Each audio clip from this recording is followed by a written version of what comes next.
There's a button on your iPad you've probably tapped 100 times and only ever used it to send a photo or copy a link. It's called the share sheet. And once you start noticing it, it's everywhere. In Safari, in photos, in files, it's pretty much in every app you use. And there's more in there than most people realize.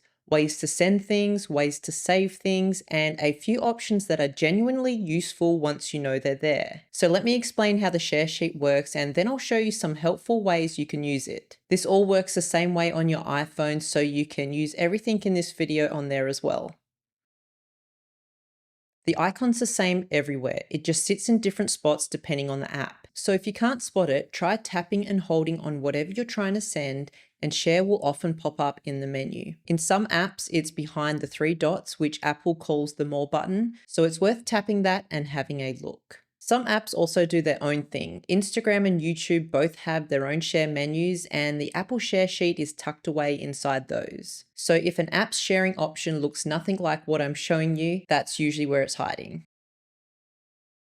When you open the share sheet, you can see that it's split into a few sections. At the top is a preview of what you're sharing, so you can see exactly what you've got selected. Under that is a row of people you've messaged recently.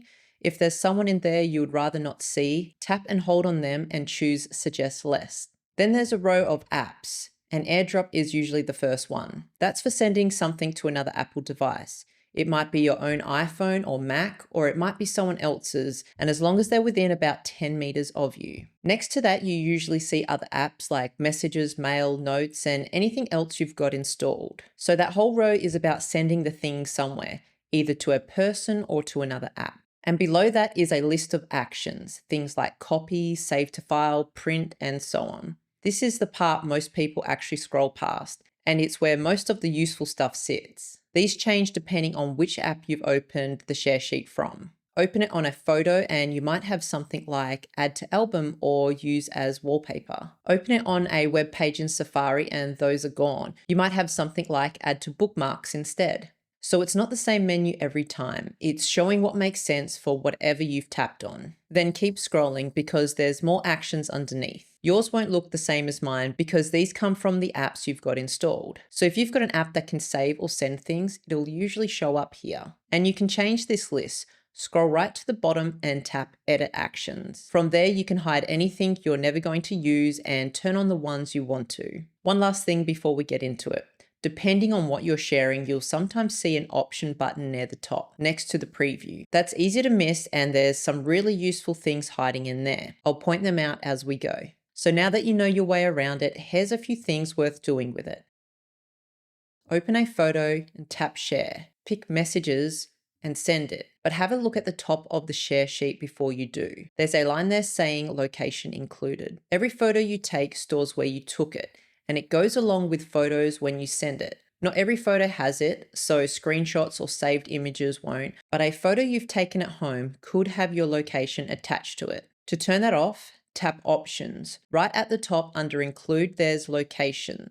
Switch that off and the photo sends without it. And while you're on that screen, there's another one worth knowing about.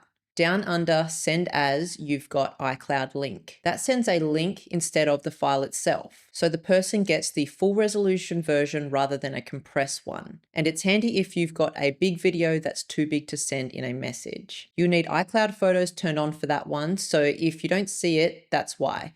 And the link only lasts 30 days. For this one, say someone sends you a document or a file in a messaging app like WhatsApp. Right now, it only exists inside that chat, but if you open it and tap Share and choose Save to File, you can pick where it goes. On my iPad, keeps it on the device, and iCloud Drive syncs it across everything. Or if you've got an external SSD plugged into your iPad, that turns up in there too. So you can save it straight to the drive instead, and it's not taking up space on your iPad at all, which is handy if your storage is filling up or if you're holding onto a lot of big files. And this works the same way in other messaging apps like Messages and Facebook Messenger. This next one is for a site that you're on all the time. Instead of opening Safari and going to it, you can put it straight on your homepage as its own icon and it opens just like an app. To do it, open the website in Safari, tap Share, and scroll down to Add to Home Screen. It fills the name in for you, but it's usually the whole page title, so it's worth shortening it to something that actually fits under an icon. You'll also see a toggle called Open as Web App, and that's on by default. That's the bit that makes it feel like a real app because it opens up on its own without the Safari bars around it. If you turn it off, it just opens in Safari like a normal bookmark. This can be good for anything that doesn't have a proper app of its own. Last one. If there's a web page you want to keep, you can turn the whole thing into a PDF and save it on your iPad. So it's yours to keep even if the page changes or disappears later. This can be good for recipes, booking confirmations, or articles that you want to read somewhere with no Wi-Fi. Open the page and tap Share, then tap Options at the top and switch it from Automatic to Reader PDF. Reader strips out the ads and the sidebars and just keeps the article, so you end up with a clean copy rather than a screenshot of cluttered pages. Then choose Save to File, pick where you want it, and that's it. That's pretty much it for this video, and if you want more iPad tips, you can check out this playlist here. I hope you found this video helpful, and if you did, make sure you give it a like and subscribe to my channel, and I'll hopefully see you in the next video. Thanks for watching.